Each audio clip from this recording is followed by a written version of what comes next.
Okay, this panel follows on really well from the remarks we just heard by Joseph Stiglitz. I'm sure all my panelists agree. And please, panelists, have comments to make on the Stiglitz lecture as we go along. So the panel is on competition and industrial policy and developing countries. We really have a stellar cast here. I won't do them justice, but first to my right is Frederic Genie, whom I call the chairman of antitrust, because he is the chairman of all of the most important international committees of antitrust, perhaps most prominent among them being the chair of the OECD Competition Commission. Frederic was, until recently, a member of the French Supreme Court. He is an economist. He's the only economist who has been on the French Supreme Court, the Supreme Court branch of Economic, Commercial, and Financial Chamber. He was also vice chair of the French Competition Authority. And when there were those WTO conversations on trade and competition, whether we should have a competition aspect within the WTO. If you remember those past days, he was chair of the working group on trade and competition in the WTO. And he's been my colleague from time to time as a Global Hauser Scholar. Next to Frederic is George Paul. George is a partner in White & Case. He's an antitrust lawyer who advises clients on a range of international issues. He's been noted to be one of the few world-class practitioners, and he does many global transactions, including multiple merger clearances, and is co-editor of Worldwide Merger Notification Requirements, which is a survey of merger notification laws across 217 jurisdictions. So sitting next to George is Simon Roberts, who is a professor of economics in South Africa at the University of Johannesburg. And he leads a team there, which is called CCRED, an acronym, which in my view is the team that is doing the most important economic, factual and economic theory work on developing countries and markets and how to make them more competitive, drilling really far down into what are the issues in the developing countries, especially issues of barriers and how to overcome them. Next to him is Kirti Gupta. Kirti is a scientist and an inventor and an electrical engineer. And of course now, I mean, she's an economist, she's a PhD economist, and she's director of economic strategy at Qualcomm, specializing in intellectual property and competitive issues, and managing a team on the direction of global IP and competition policy and advocacy. And she, among other things, works on designing algorithms for the IP portfolio, so has a lot of her hands on the basic facts as well as the theory and strategy. And next to Kirti is Dennis Davis from South Africa, who is judge of the High Court of South Africa. He's president of the Competition Appeal Court of South Africa. Perhaps more than anyone else, he has been influential in what is the interpretation of the South African law. And he also is public intellectual in South Africa, has run a television program of very intense public debate on the most important issues of the day. And also going back further, he is one of the people who was the chief advisor on the Constitution of South Africa in the 1990s. So that is our team of experts who will talk on this important issue. And I'm going to turn to Frederic first, and Frederic will give us a picture of the relationships between industrial policy and competition as it relates to development. So, Frederic, over to you. Well, thank you very much for having me, and also for bringing industrial policy back in the discourse, because I think that indeed throughout the world there is a resurgence of industrial policy. Governments feel under more pressure than used to be the case for all kinds of reasons. Fear of deindustrialization in some countries, pressure to ensure full employment in others, concern about the emergence of the digital economy and the change in the global value chain for developing countries. All those forces push toward more industrial policy. And I think that on our panel, we've got three topics to keep in mind. What are the respective contributions of industrial policy and competition policy? What are the complementarities and the contradictions between those two? And finally, a topic which may be of interest, which didn't used to be the topic in the old days, but is competition or misuse for industrial policy reasons, at least in some countries. Now, if I start with the similarities and the differences, it seems to me that, first of all, industrial policy basically is an action on the structures of economy in order to improve performance, whereas competition policy much more deals with the issue of incentives rather than directly on structures, except, of course, when we get to merger control, where the two there may be an interface between the two. So there's a little bit of an overlap, but there are two different perspectives. I think when it comes to the goals of the two, they are quite different. I believe that the goals of industrial policy in general are macroeconomic, such as promoting growth, promoting employment, promoting competitiveness, generally promoting total surplus, whereas the goals of competition law enforcement are more macroeconomic and more centered on efficiency and consumer surplus. So there's a difference in perspective. If I look at industrial policy, I think there are three types across the world. First of all, it's very, very general. Every country in the world practically has an industrial policy or a set of industrial policies. You have the industrial policies to build up the country, to try to kickstart the economy. The industrial policies to catch up. That's for the middle-income countries, to try to raise their standards of performance to the levels of more advanced countries. And you have what one calls a new revolution in industrial policy, which is everything that has to do with the fallout of the digitalization and the change in the global value chains.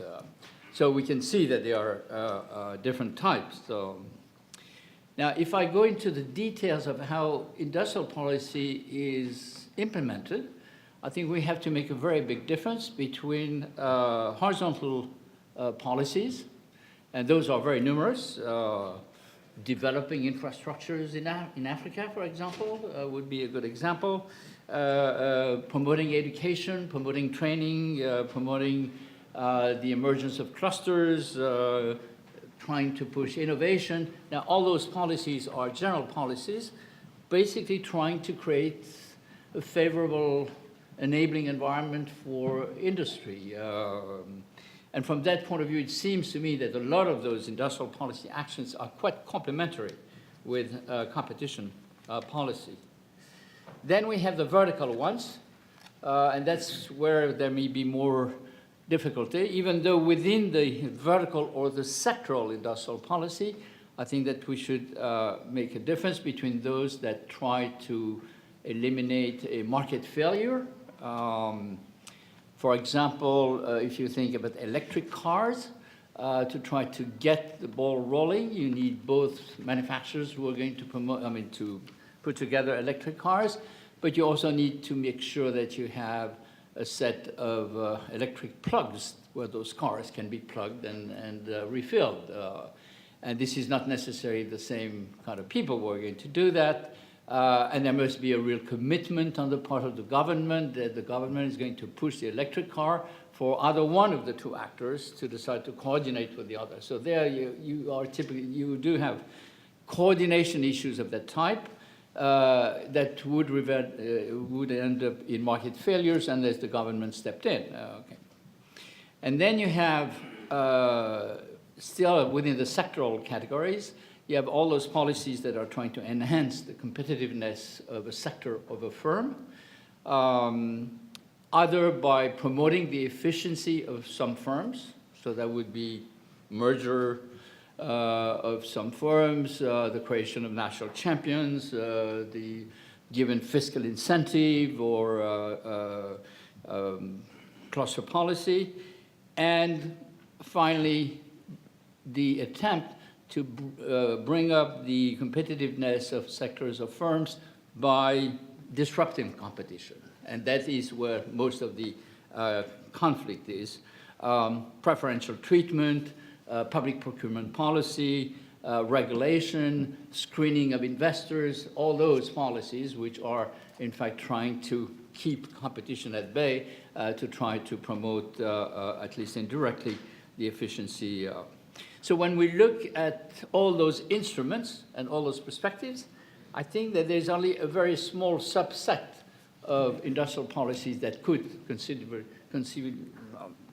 clash with competition law or competition policy.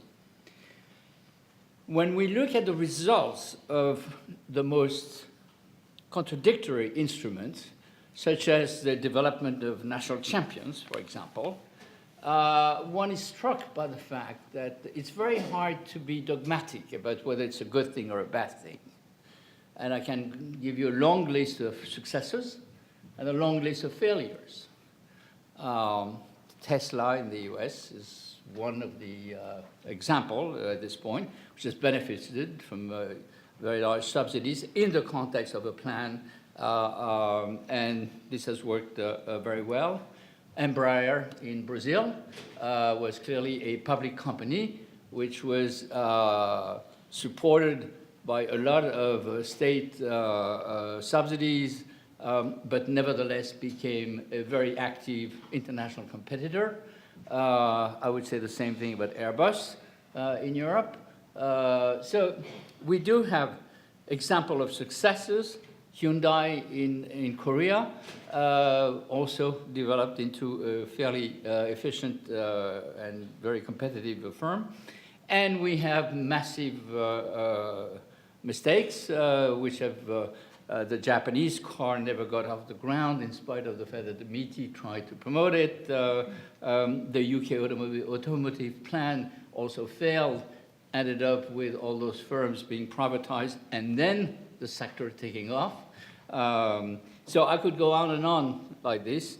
Olivetti in Italy, ICL in the UK, and Bull in France were three examples of trying to promote national champion in computer, and they all failed. Okay.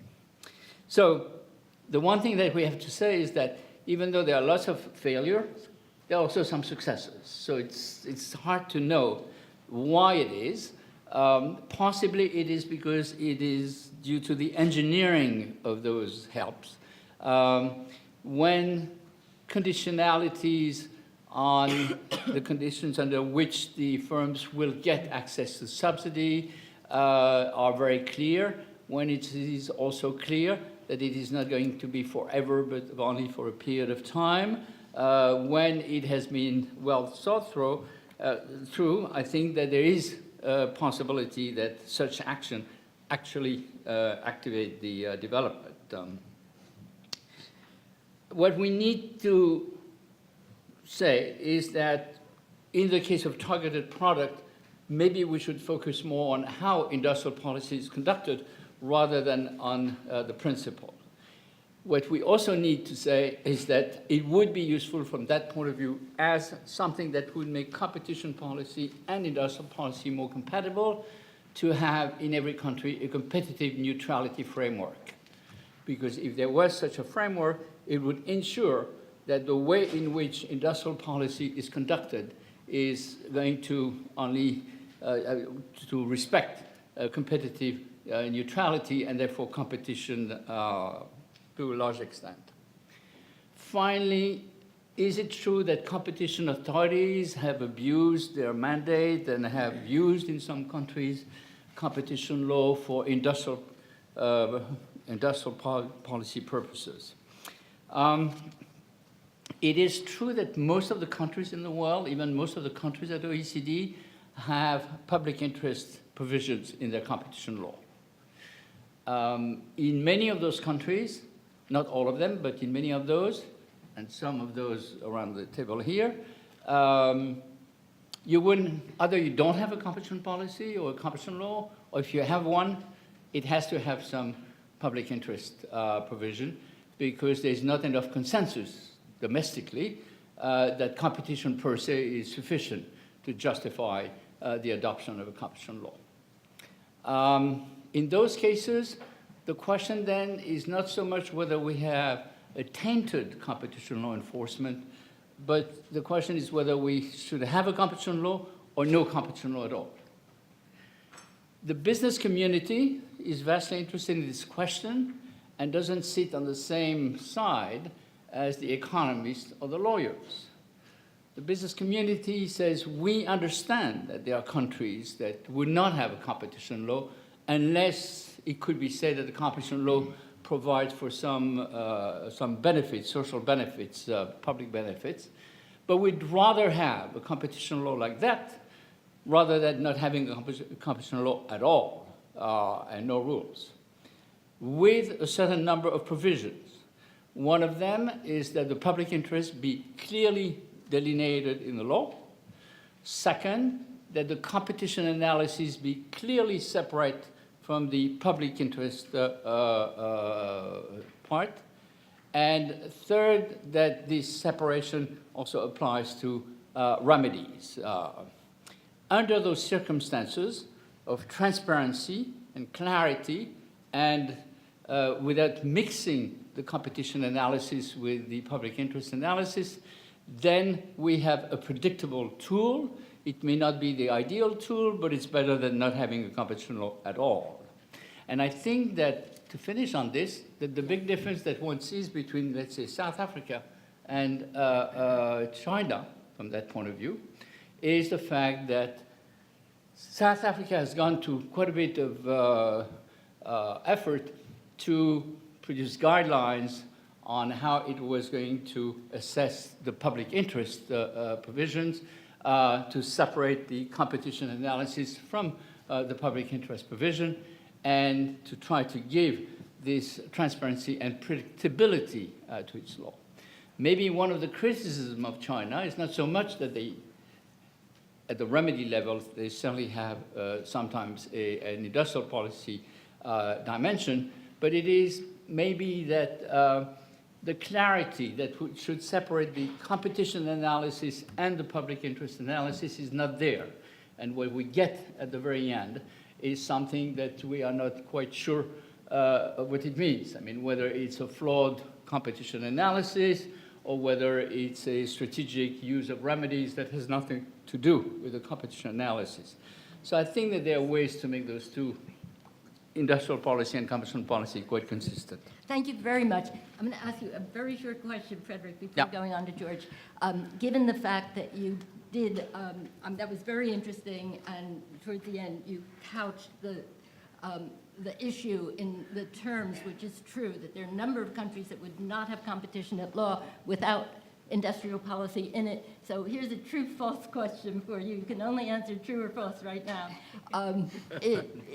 If your country is not demanding industrial policy and is going to have competition law, even without putting industrial policy in it, it is, I could frame it either way, it is a bad idea to have industrial policy in your competition law. And that means industrial policy other than competition, efficiency, innovation, which can be called industrial policy. So that's a proposition. True or false? It's a bad idea to have. If nobody requires it, why is there a good reason to do it? The answer is no. Oh, okay, all right.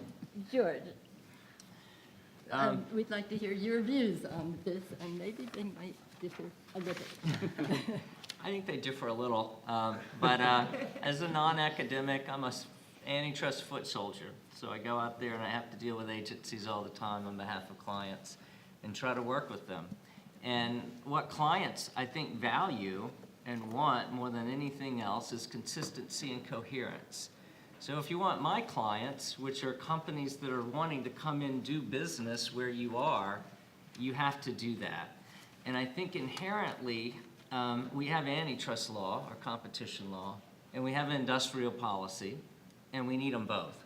But make no mistake, those two things are in tension.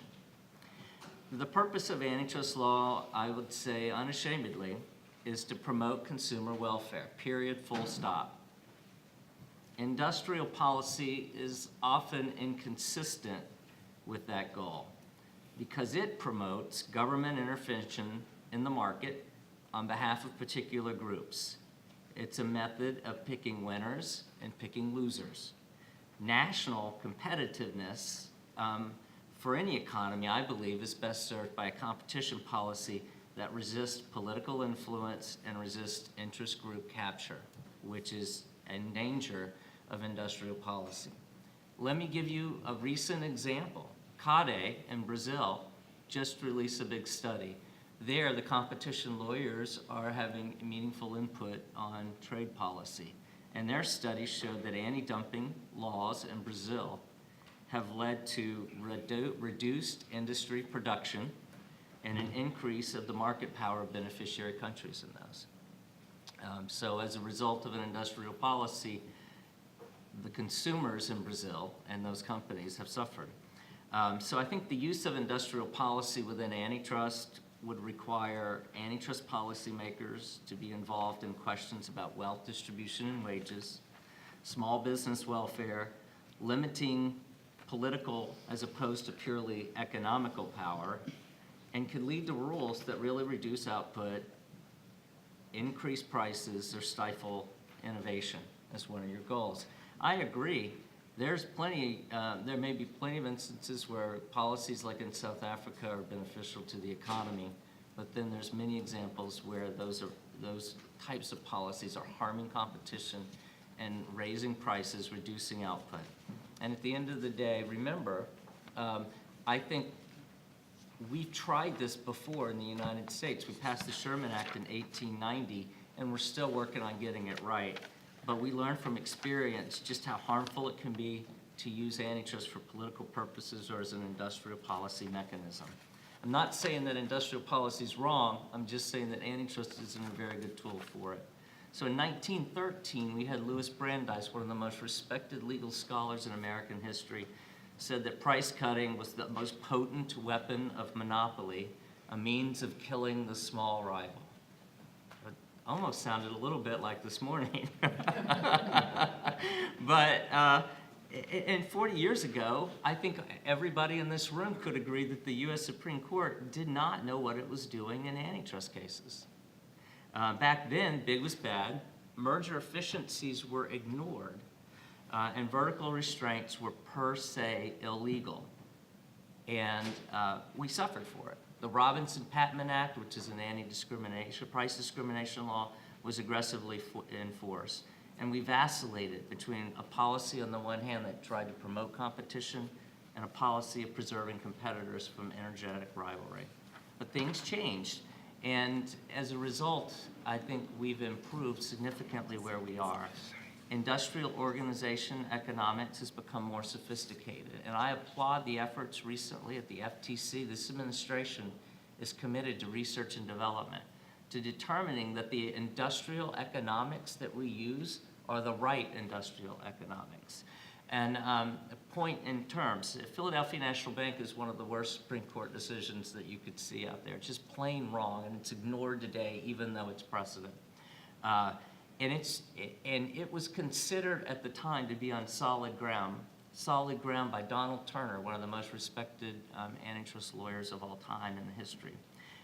So what also changed? Well, we had a sea change in the United States. People like Don Turner and Phil Reed at Harvard published their revolutionary treatise that looked at antitrust law and tried to decide what it should do.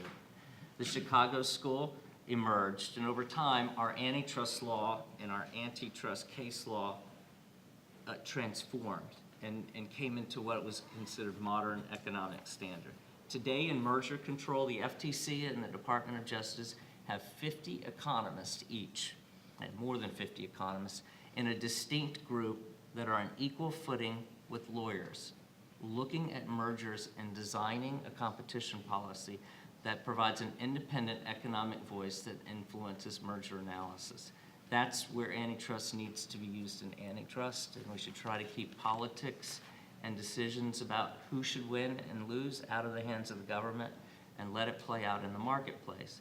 There is a place for antitrust enforcement, and it should be rigorous and it should be active, but it should be principled, consistent, and coherent. Thank you.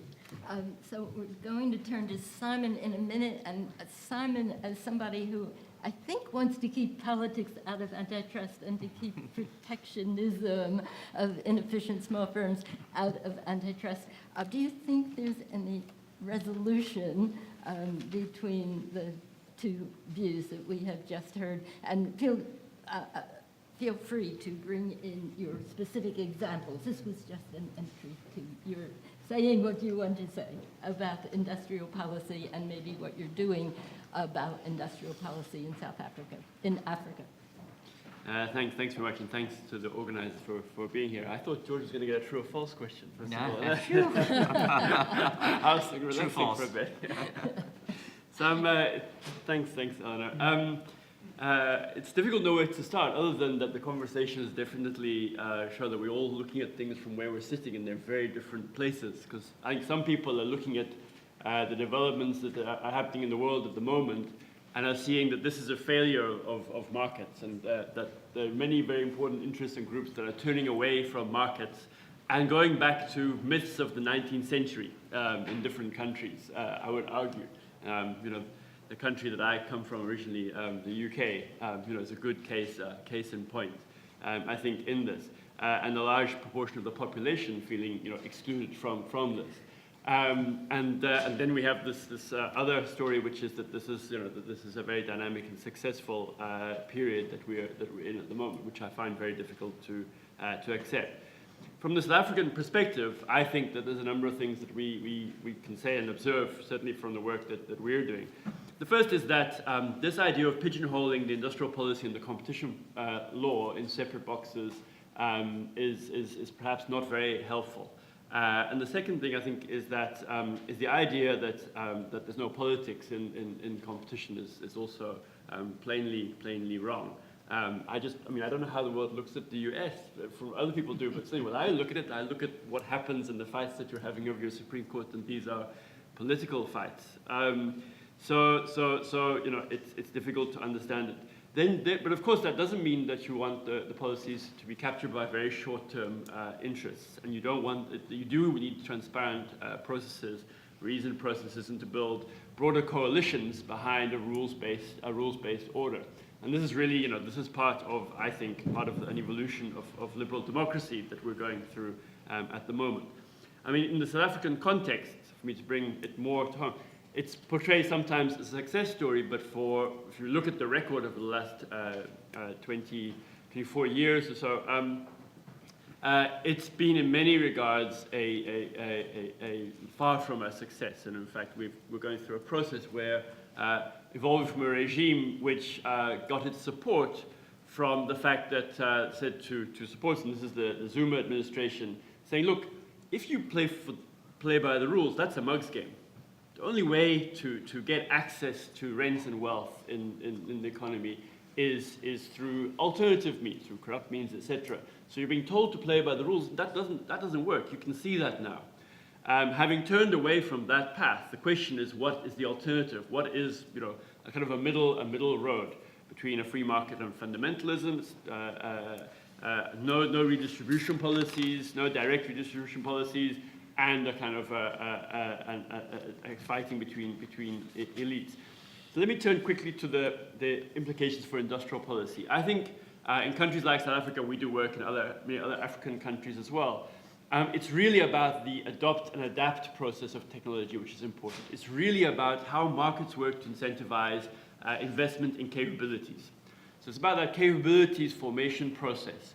And I think there's a consensus, as far as I read it, among economists in trade and industry and development, that building a diversified economy is absolutely essential, in the sense that's an objective, because if you have a diversified economy with a wider set of people participating, you are in the game of building incremental capabilities.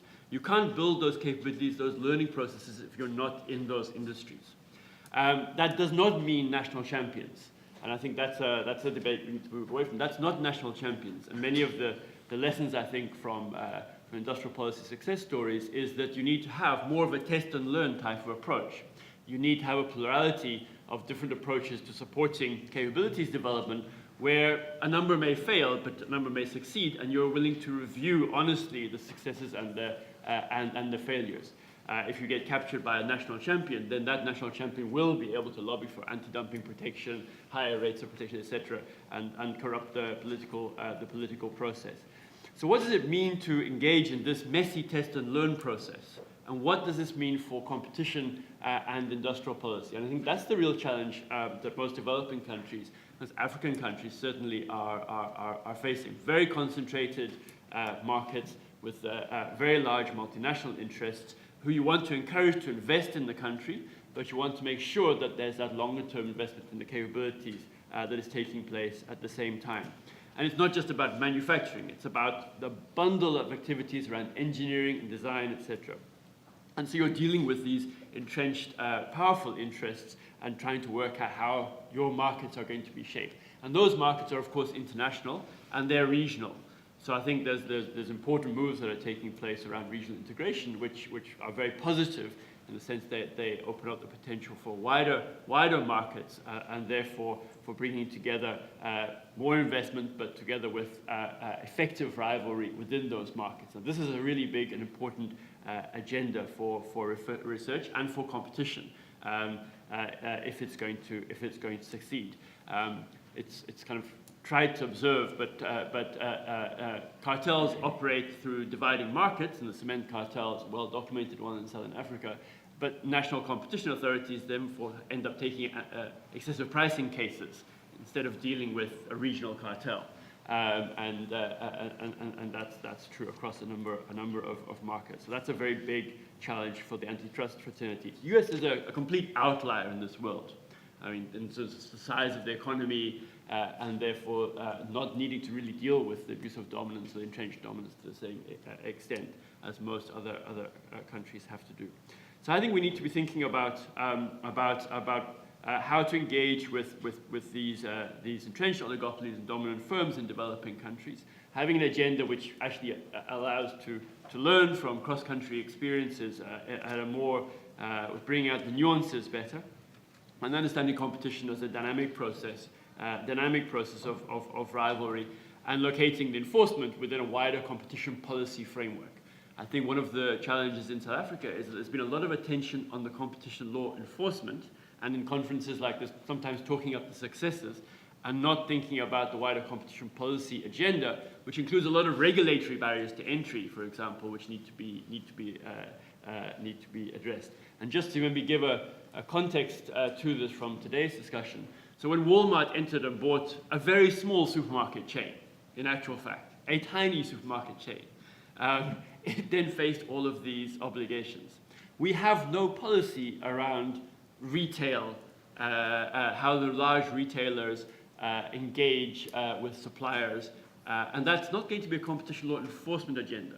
That could be a market inquiry, it could be a competition policy agenda, it could be an agenda around urban planning, actually, and around the shape of cities, which I think is the lessons we should be learning from things like the supermarket inquiry in the UK, in actual fact. It is a competition policy, though, a policy agenda around reducing barriers to entry. We don't have a policy framework for any of those things, but we have had Walmart paying this amount of money to develop local suppliers. The two incumbents, large incumbents, have not had to really engage with these questions. And the answers are not easy. The question is whether we think the issues are important. I think in the context of what other countries are doing, let me just highlight how Kenya has engaged with some of this entrenched market power in network industries. And I think it's an interesting case because it's kind of counterintuitive in the sense that in Kenya, we do a lot of work. We've actually worked on inquiries in Kenya, so I should highlight it's coming from that place and from hearing and engaging with the authorities there. It's very difficult, if not impossible, to go to court. So you've got the competition authority essentially will find it very difficult to enforce their decisions. The tribunal, which was the first appellate body, has only started functioning now, around 10 years after the law came. So how can competition law enforcement have any impact in this context? At the same time, you have a very dynamic mobile money platform, which has opened up access to financial services across the country and has, as a result, a higher rate of people with bank accounts than actually South Africa has, but owns the market. It's a utility, in fact. It's so important that you can't do business without this platform. So how do you engage with that? And they've taken a whole series of cases which point out the harm that has been done to the ongoing rivalry and the potential for smaller businesses to interact and interface with that system. And this has happened largely through bringing the cases almost for rhetorical impact. I mean, the newspapers are very, there's very vocal debates, etc. And at each stage, they have said, these are the impacts. This is the divide between the short-term rent extraction that this very dynamic platform is also incentivized to do, of course, and the longer-term impact that it may be having. And a series of concessions and settlements without admissions in cases have occurred. So there is the potential to bring competition values to a public audience, a debate in newspapers, and also to, I mean, companies want to, to appear to be doing the right thing. So to have, it sounds sort of simplistic, but to essentially shame them through a process of exposition of the impact. And I think that potential is very important, and it's very important for many developing countries in the context of how they're engaging with these debates. So let me just leave you with that as a kind of a thing to chew over going forward with these debates. Thank you. Great. Okay, thank you. That's a very interesting exposition of the relationship between competition law and competition policy and industrial policy overlapping in making markets work better. And now we come to Kirti Gupta, and Kirti, you take it on. Thanks, Eleanor, and thanks for all the organizers.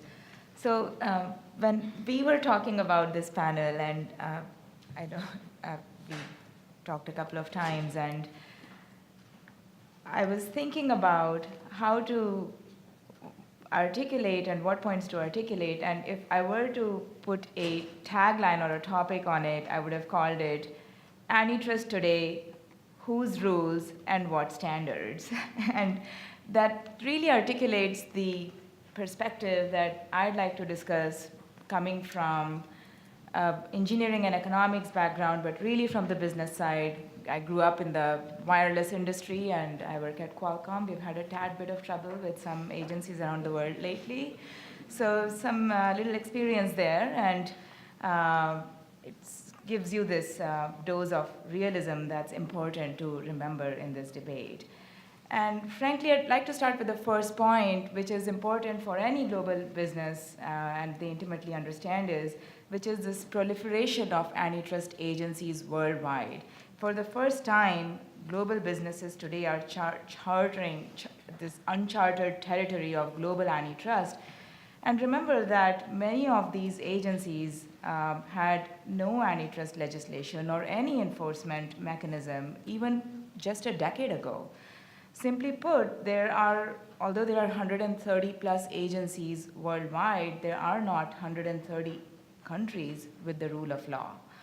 So concurrently, at the same time, there's been this increase in the level of influence of agencies, of antitrust agencies, along with the willingness to reshape markets and also impose decisions within and outside of their sovereign borders.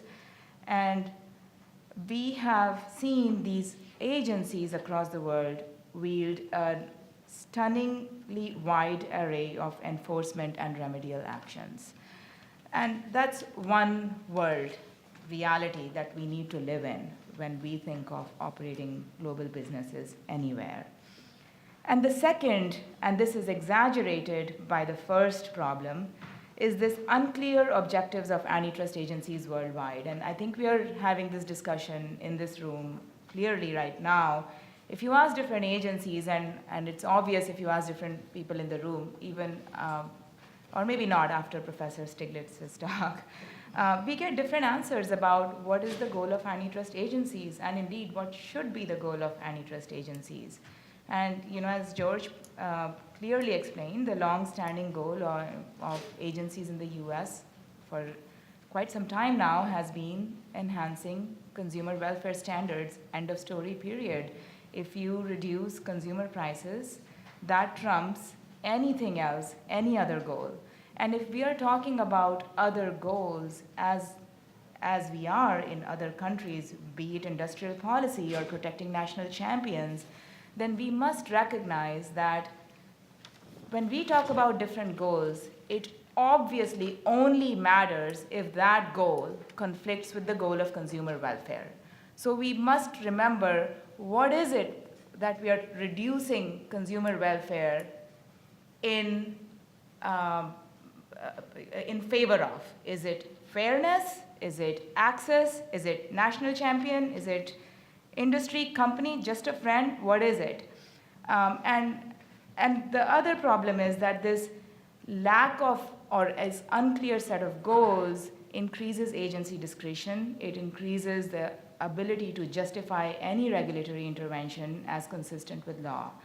And anybody who lives in any country or is from anywhere around the world, especially from emerging and developing countries, as this conference says, understands that institutions are just institutions, and antitrust agencies aren't exempt from that rule, and it allows for higher rent seeking and higher regulatory capture and lobbying and instrumentalization of these agencies if goals are less clear and less firm. Thank you. Okay. Yeah, no. Yeah, I wanted to continue and make Do one more point, continue. Eleanor. Sorry. Maybe there's a time limit, and she's moderating. So. Go Well, ahead. the one more thing is, the third point that I wanted to make was this lack of an importance of due process. So maybe there is and there should be a healthy debate about what should be the goals of antitrust laws, and we can agree or disagree, and we can continue to debate that. But the fact that there should be clear transparency, fairness, and due process, that's undisputable, and that should be uncontroversial. And what is due process? It encompasses several elements, but at its heart, it's for the defendant or a company or the parties that are in a deal to understand the agency's allegation and challenges, to access the entire case file, to defend against the allegations in fair hearings, and to have effective judicial control and oversight. And really, it's important because it forces the hand of the agencies to show their cards. It tells you what's the substantive test and what is it that the agency is trying to protect. Is it consumer welfare? Is it the competitive process, or consumers, or fairness, or industry, or domestic champion, or just a friend? Again, it's clear then what the goals are if the due process is clear. And then finally, I know Eleanor would like to move on. I just want to conclude that it's so important that there is consistency and predictability in both the goals and the rules and procedures, because that allows businesses to operate, and if businesses aren't allowed to operate, that's not good for anybody. I'll stop here. Thanks. Good. Okay. Thank you. And we'll come back to this. I think that there probably is a lot of consensus on at least half of what you said, Kirti. So we might come back. I mean, due process, clarity, fairness, et cetera. We'll come back and try to tease out where the differences are. And Dennis, being the last in this string of speakers, and your immediate knowledge of South Africa and industrial policy in South Africa, and also the amendments in South Africa, if you care to make a statement about them, would be very interesting right now. Thank you, Eleanor, and thank you for inviting me. This conference always seems to be one of the few attempts when I come to the United States where people listen to what developing countries are saying. It's a most unusual phenomenon, and very important. So, from my perspective, let me start off by saying there are a couple of questions I'd like to pose, just generally, and then I will talk a little bit about South Africa.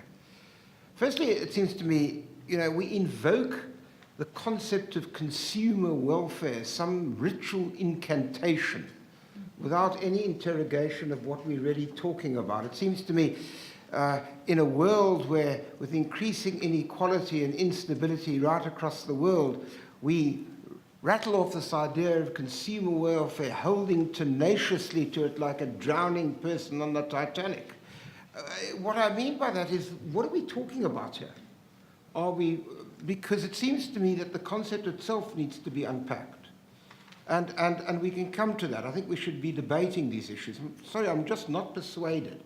And as a judge, perhaps listening to foot soldiers like you, George, all the time, people tell me this, and then I say, what do you mean? And there's a second proposition I'd like to advance on this point. When Fred spoke about the question, I might have got you wrong, so let me immediately put that caveat there, which is, if there is a dichotomy between competition law, which traditionally has dealt with questions of conduct, and perhaps on the micro level, and industrial policy in terms of structure, that itself is a contested concept.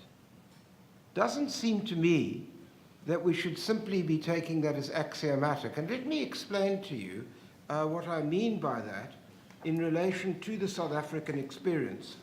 And I want to, with your indulgence, just refer to a recent, very comprehensive report which is done by the World Bank on South Africa called An Incomplete Transition. And I know that the world has changed, but in the old days I used to say about the World Bank, when I was quoting them favorably, that they weren't a bunch of raving Marxists. And what I mean by that is, if you listen to what they're saying, it really is most instructive in trying to unpack what I think is a false dichotomy. So they talk as follows. Competition issues in South Africa are reflected in the large dispersion of rates of return to capital across sectors, with some exhibiting very high markups.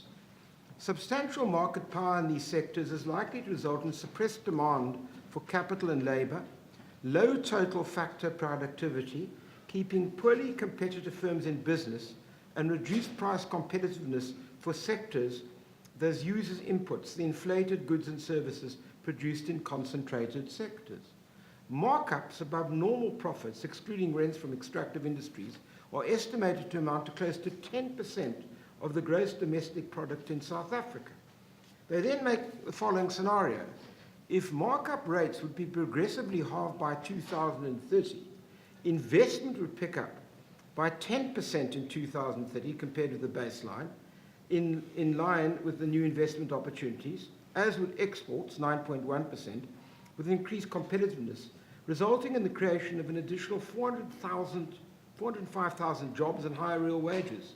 Inequality would be reduced as capital owners, mostly concentrated in the richest decile, would see their real disposable income grow less rapidly than poorer deciles, with a Gini coefficient of 5.8 by 2030.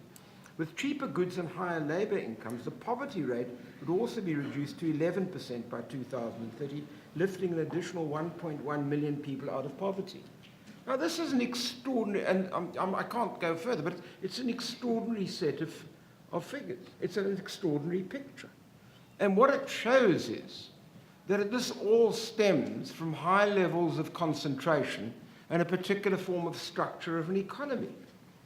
And so the question you have to ask yourself, if this is correct, and I have no reason to disbelieve it because it's replicated in other studies, then the question arises, well, what are the instruments for, in a sense, ensuring that these developments take place? In other words, that poverty is reduced, that inequality is brought down, that more jobs are created, that, in a sense, wealth is distributed in a manner which allows for a sustainable society, rather than one that cannot but go up in flames if the present situation continues as it does. Now, I am not suggesting for one moment that competition law alone solves the problem. So let us get that clear. I think Simon Roberts, in a whole series of papers, two of which I think were distributed, really makes a compelling case for the fact that there are a whole range of other regulatory issues which underpin these patterns and which have to actually be part of a broader package to get to where the World Bank wants. But to suggest that competition law has no role in this is seriously problematic insofar as I'm concerned, because it effectively, as the study shows, elides very conveniently over the effects of market power. And it elides over the fact whether, in fact, equity and efficiency are binaries so that the one excludes the other. And I find that extraordinary to believe in the modern Trumpian world, if you might forgive the expression. And so, by the way, in the South African courts now, we banned the term that a particular concept can trump another one. We talk about overrides now. But the point I'm making is that what the South African government has tried to do, and I'm not suggesting that in fact there hasn't been an overreach, but I think in the light thereof, the idea that competition law should at least attempt in part, as the object of the bill state, to address two persistent structural constraints on the South African economy, namely the high levels of economic concentration and the skewed ownership profile of the economy, are not points that one should actually just simply say that's not the role of competition law. Because surely the object of the exercise here is when we talk about having a market, it seems to me that in most societies you want to have a market where people can participate in the market. It's not just the democratic imperative of which Joe Stiglitz correctly spoke. It's the idea that markets work in circumstances where in fact there are less barriers to entry and a greater possibility of small firms, particularly indigenous firms, if you don't mind, actually being able to participate in that market, which otherwise remains unsustainable.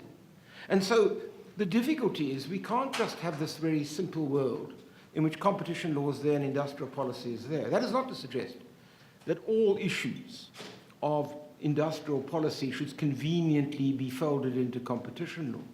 But the idea that competition law shouldn't deal with questions of monopsony and questions of structure, perhaps through market inquiries and fairly significant levels of remedies, appropriately staffed by independent adjudicators, and I accept that, in levels where the jurisprudence is consistent, and that's also important. That's not something that we should just give up lightly on. And let me just say this about the Walmart case, in which I was particularly involved. One of the sort of great moments of my life is to have a Nobel Prize winner as a witness in my court.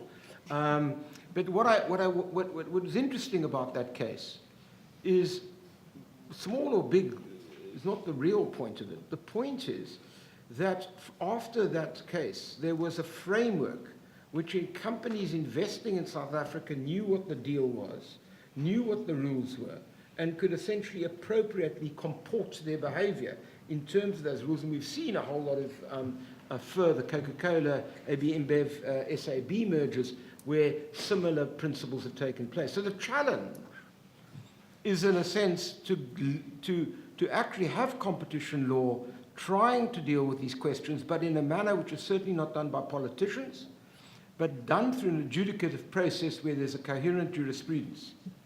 And I think that is a challenge which is not easy to fulfill. And I think the South African bill, which has just been introduced, perhaps overreaches by thinking competition law can fix the world. And that I don't think it can. But I do think that it can deal with questions of structure through market inquiries, through actually looking at the way in which small producers need to get access to market, where monopsony actually can be a very significant barrier to entry. Those are not unimportant considerations that competition law should take into account. Let me make one final point, Eleanor. And I want to endorse something that Simon said. Well, I want to endorse a lot of things that Simon said, but this is the one I do want to endorse in particular. It's difficult to sort of think of a world in which, on the one hand, markets are somewhere apolitical and industrial policy is political. And let me explain what I mean by that. Markets are underpinned by law, and law is not just neutral. We choose our law of contract and our law of torts and our law of property. And they differ from countries to countries. And these aren't issues that simply come down from Sinai and Moses with tablets. These are constructed over time in different ways. And law actually has its own distributional consequences. You just think about it. You change the law of contract, you change the pattern of distribution. So the idea that you've got neutrality on the one hand and politics on the other is a canard that we should reject. And in essence, therefore, we have to accept that and that is why I suspect that people like the appointment of Kavanaugh, etc., become so vital, because everybody knows that the whole damn thing is political. So I don't know why we fool ourselves about it, but the fact, and not just in America, I assure you that in my country it's exactly the same. But the simple proposition I want to make is I do think that we've reached an inflection point in competition law. And I'm sorry, Eleanor, that your book, Making Markets Work for Africa, that you've done with Moore Bakum, is not out, because I think it makes a very compelling case for much of what I'm talking about. Let me make it perfectly clear to the audience, I don't get any royalties for the book that Eleanor's published, but it is important, it seems to me, that we are at an inflection point in competition law. And that means we need to think through what is the normative framework that informs our choices. Now, that may differ from country to country. And it would be utterly arrogant and indeed stupid of me to suggest that what I'm arguing for should apply here. Although Joseph Stiglitz seems to have made a fairly compelling case in that regard, but that's not my brief. But in a country like mine, I think to ensure that markets work in a participatory fashion and in a sense allow for greater entry and less concentration, as the World Bank study itself shows, has massive consequences for people in the country. And I think competition law has a role, a complementary role, with other regulatory frameworks and with law, which, as I say, is not necessarily apolitical, together to essentially be the mix which can reconfigure the economy so that they work for, in my case, 55 million people, being the South African population, rather than 1 million people, which is an unsustainable prospect at the best of times. And I'll leave it there. Right. Thank you very much. So I am going to ask one question to the panel, and then I'm going to open it to questions, statements from all of you. So this is my proposition and question. In trying to understand some of the real differences among the panelists, and there are real differences, I think that I want to use a line from you, Kurti, which basically says there can be industrial policy that's quite aligned with competition law, competition markets, and the consumer welfare standard, and we shouldn't worry about that. And what matters is where the goals conflict. And then we can talk about it, and then we can talk about what is this other standard and what are the trade-offs. Is that fair, Kurti, to draw from you? And I see a big difference among the panelists on just that thought. So on the one side, there are those of you who say, we don't first have to say, this is the standard, this is consumer welfare, this is how we apply consumer welfare, and everything else has to be justified. But we look at a big picture of market dynamics, and sometimes at a value that may not be in the Western law, which is inclusive development, and work from there, first of all, to see how markets can work better and maybe how inclusive development can work better. And we do care not only about whether the consumer welfare goal is the goal, but we care more broadly about policies that will help make the people better off. Does that resonate with anyone? That is a big point of difference, sort of separating it out, tightly separating out an application of consumer welfare, and the contrary being a broader vision that may include aspects that Westerners might not consider centrally about in their paradigm of what is competitive and efficient. So the next step would be, for developing countries, it may be necessary to look at a broader and different goal, such as inclusive development, and consider how the law incorporates it, and not be sort of dogmatic about. It does create some uncertainties for business. I mean, it does create some uncertainties for business, but recognizing that there may be different standards and one lives with it as business. So I'll stop there. So does anybody want to comment on that as being sort of this narrower view of antitrust and this much broader view of antitrust? And the broader view can include industrial policy. Does that resonate, Dennis? Well, Oh, let me start George, off on a you- rebuttal really quick, which Yeah. is the notion that a consumer welfare standard doesn't take into account monopsony is, I don't know what regime does that. The United States certainly considers monopsony. And say what you will about Justice Kavanaugh in a recent DC Circuit Court decision actually raised monopsony as a very important aspect of a merger investigation. So the notion that the needs of producers are not taken into account under the consumer welfare standard, which admittedly perhaps Judge Bork did not name appropriately, is just plain wrong. And the fact is, again, one of the things that you mentioned about the Walmart example that I really like is entry's good. Well, and globalism is good. Walmart was not a behemoth when I grew up. Walmart was a little Arkansas company. And Arkansas is about as developed as many third world nations are. But they came up with a good product and a good idea, and they bargained really hard. And they worked with producers to come up with low-cost products, and they used local producers. They used diverse suppliers, local suppliers, to build a following. And they were rigorous, and they didn't pay a penny more than they had to. And they gave low prices. And people who lived in the country, who didn't have access to big stores, who didn't have access to the internet back then, could go to the store and they could find things cheaply. They could buy shovels, they could buy lawnmowers, and they could live a nice life for it.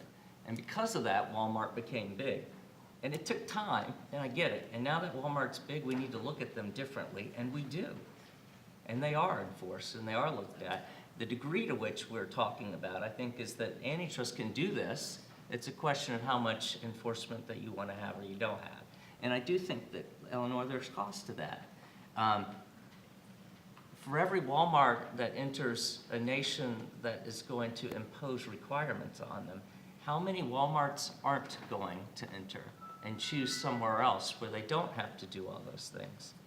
And as a result, what happens to the economy then? Those are fair questions.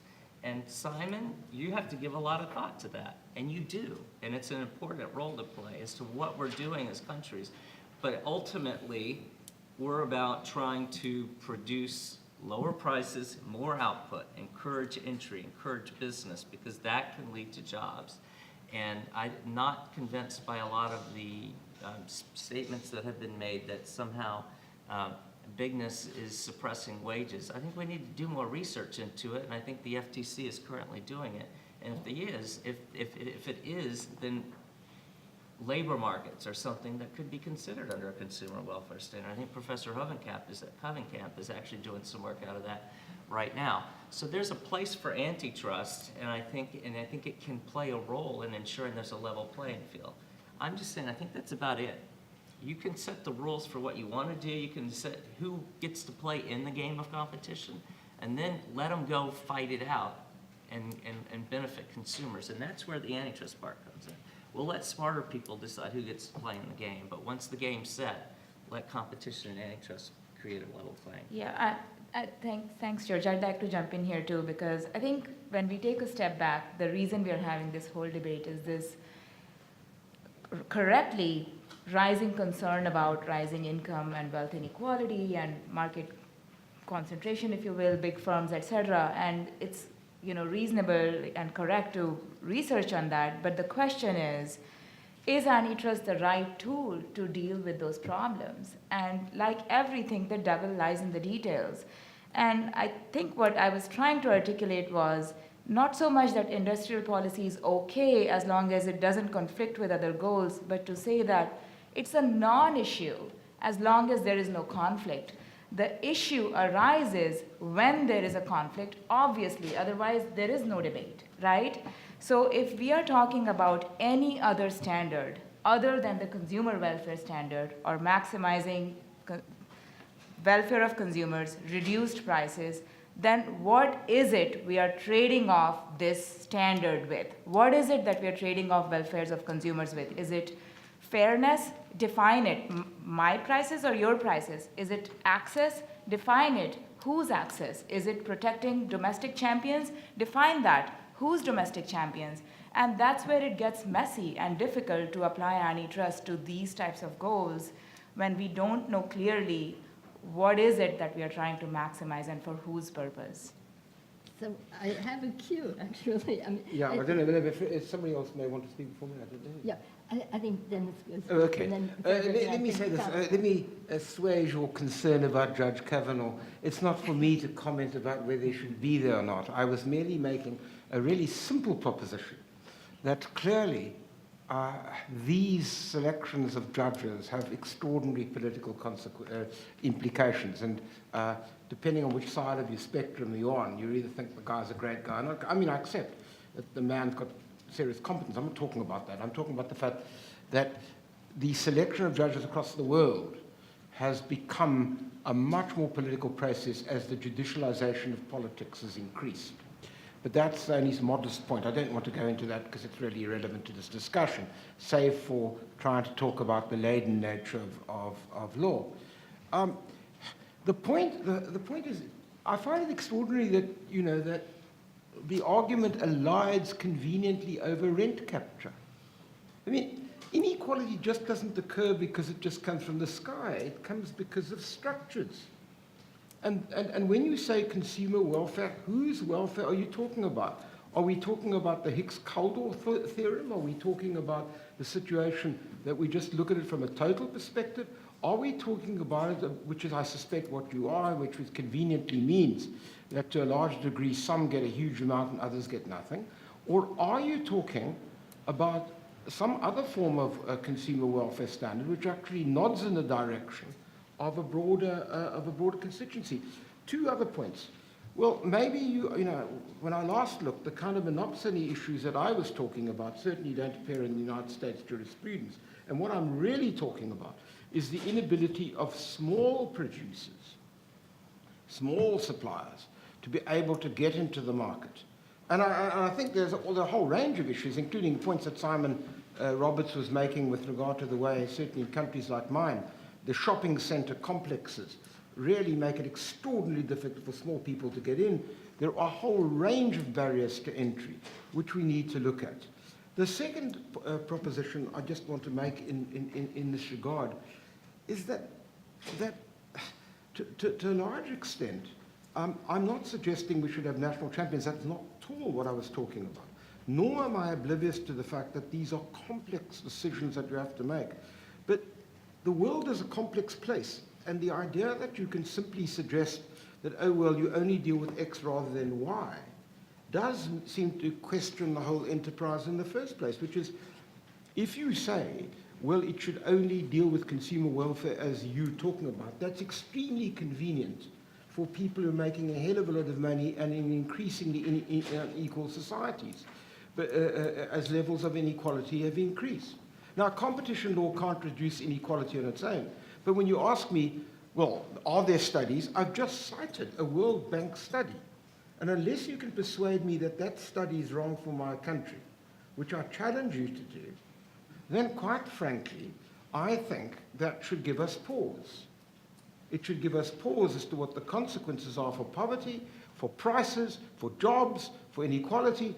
And if it's correct, and it's been replicated in 3 or 4 other studies to the best of my knowledge, then I think one has to have the good grace to say, maybe this worldview, which has been so hegemonic for 25, 30 years, needs at least to have a critical lens put upon it for us to think through these issues. Thank you. Frederick. I think that we overblow the contradictions that are between industrial policy and competition policy. I mean, first of all, I think as several of us have said, there's a vast area where they are complementary and they in fact support each other, so there is no issue. So then the question is what to do when there is a possible contradiction, and is it all right for competition authorities, if they have a mandate to do that, to deal with those issues. One has to realize that the consumer welfare standard works very well in a static environment, that competition authorities make decisions for the short term, even when they control mergers, not really in a dynamic framework because they don't know enough about innovation, about the relationship between competition and innovation, etc. And we also assume that labor markets work perfectly, just like financial markets, and that therefore we're only focused or mostly focused on product markets. Now, all those are assumptions that are not necessarily realistic, and we know that certainly when it comes to the labor market, it's not realistic. We also assume that there are no parts of the economy where there are market failures, even though intellectually we know that they can exist, but we don't have a particular tool in the competition policy toolbox to deal with those. So when one goes from the theory to the practice, and if there is a mandate for the competition authority to do that, which, as we said, happens in some countries, it's very hard for me to see why it is that the competition authorities could not integrate some of those dimensions in the way in which it enforces competition law. I would like to have cases that you consider are absolutely unacceptable. In the Walmart case that was discussed before, everything I hear is that Walmart's pretty happy with the solution. So when you say, oh, how many Walmarts are not going to go into this country? Well, if they ask Walmart and Walmart says, it's worked out very fine, I don't see why they would be deterred from going in any country. So I don't believe that there's necessarily this deterrence effect.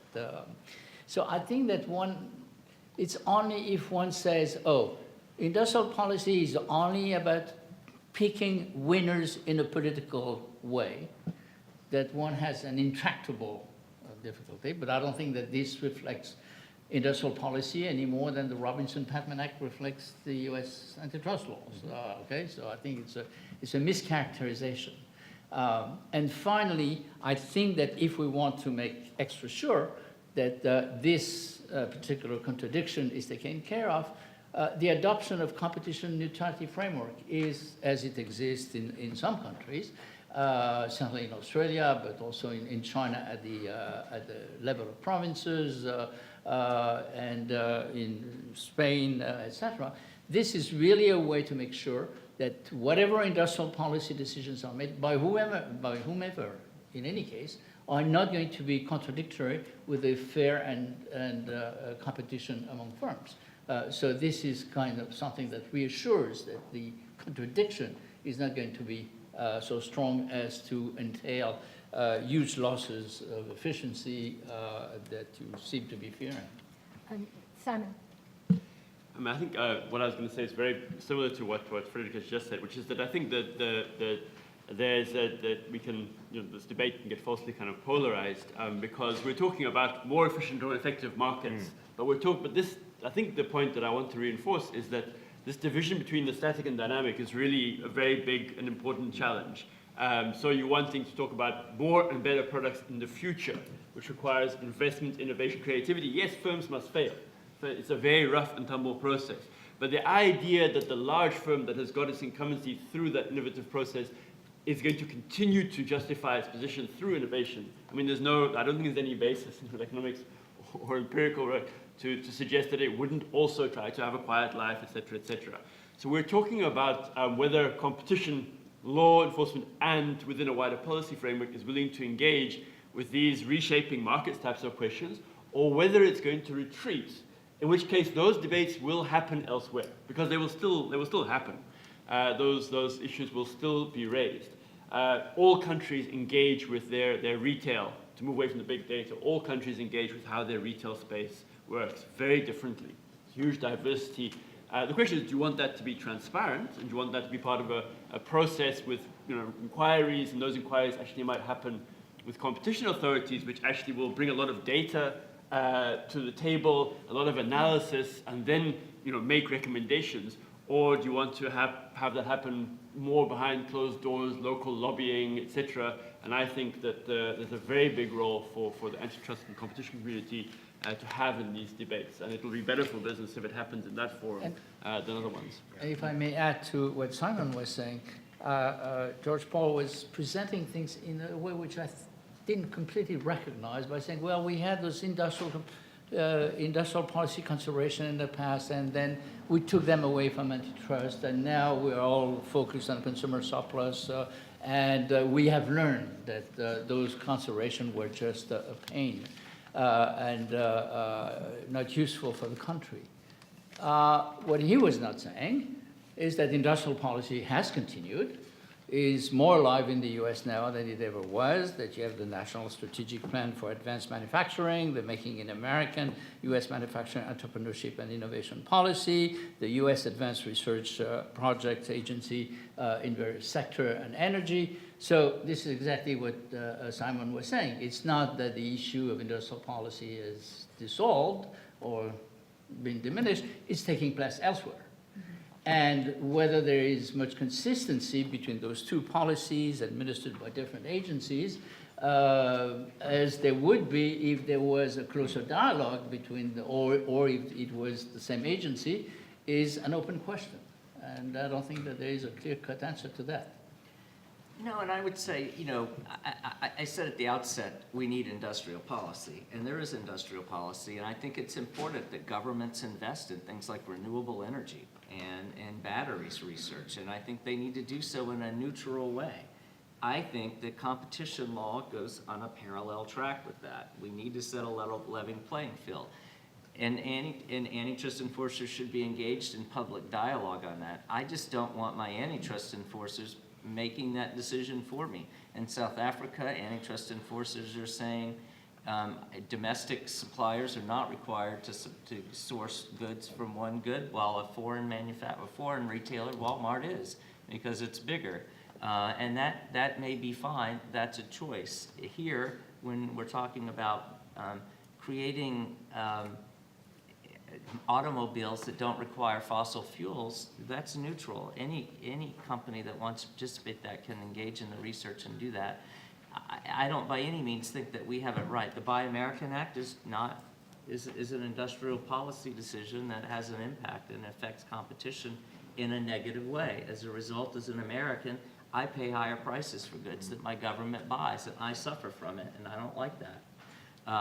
And so I think we should get rid of things like that and open it to competition. We have, and trade issues and anti-dumping issues are extremely important and difficult, and antitrust enforcers, like is going on in Brazil now, should have a key role in explaining the cost of engaging in those policies. And the benefits may outweigh any cost. I'm not saying they don't.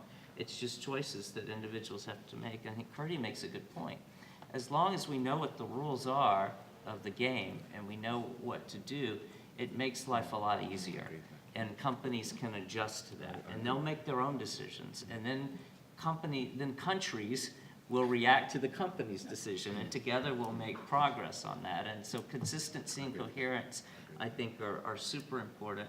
And so I don't think that we're as far apart as I think may be saying on this.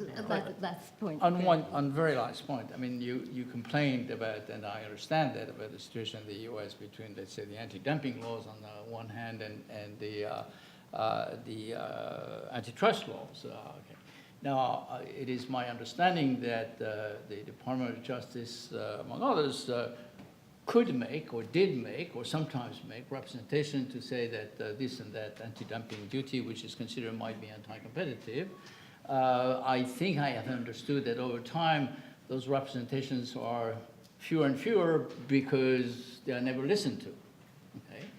So wouldn't it be better if the same agency who was in charge of competition had more of a say? on those. In other words, are we in a better situation because we have two separate agencies, each one administering its policy and one not listening to the other? Or would it be better if we had a more integrated system where the competition authority would be also in charge of anti-dumping and probably would use the anti-dumping system in a different way than the way that it is used? In many countries, particularly, including developing countries which cannot have so many agencies because they are small, they have limited resources, there is a little bit of that taking place. And whether this is as negative as you thought it was is, I think, open to question. Right. No, So we should run for you. We should get you to run I- for office. Yeah, so I do, with apologies, I have to wind it up. I will make one winding up statement. We are behind time, as you know, and after we adjourn, I'm going to ask all of you to come back in 10 minutes because we're going to try to recoup a little lost time. So my last statement is we're talking about several different issues and not to lose track of one issue which Joe raised and Dennis raised and several others about what is the right law from, if it was coming from developing countries, what do you need as a kind of fulcrum and base for your law? And do you need something like inclusive development and creation of markets, whereas the United States doesn't have to think about the creation of markets? Do you need something, to take a word from Simon, about lower barriers and more emphasis on lower barriers and clearer paths of entry? That's all within the framework of what is a good competition law for efficient development of developing countries. And then you can think of as possibly outside of that framework the non-competition or intention with competition industrial policies, and should it be an integrated analysis and discussion or not. So the panelists were wonderful. Let's give a hand to our wonderful panelists.